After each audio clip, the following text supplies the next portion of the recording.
Of them have been bussed into the Westgate area here downtown. You must remember that this march has been planned and postponed in a number of times because there were fears that there will be a violent breakout and there will be confrontation between the members of the ANC and the DA. A few minutes ago, the DA leader Helen Zille came through here to speak to the members of the DA who have gathered here, and she was telling the media that she's actually quite concerned because she had moved from Beyers Naude Square, where this march is proceeding to, and she figured that the ANC supporters actually carrying bricks with them, and she was complaining that they are actually not being held back by the police. The police are just letting the ANC members do as they please. Now, in my introduction, I mentioned thousands of DA supporters. Can you give us a ballpark figure of how many people is there?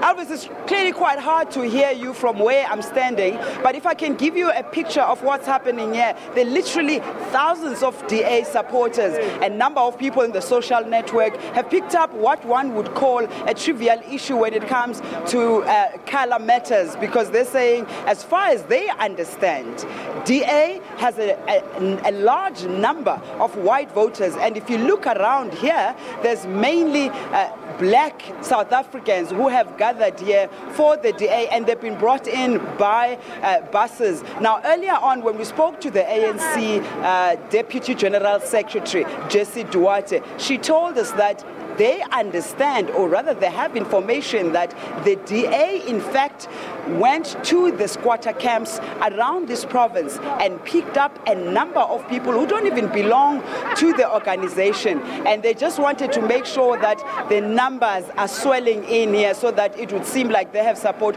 Of course, when we spoke to DA Gauteng Premier candidate Mmusi Maimane, he disputed all that. He's saying there is no such thing. Everyone who is here is a member of the DA, and they collected them from their respective branches. If I were to mention just one more thing, Elvis, you remember that this kind of thing has history.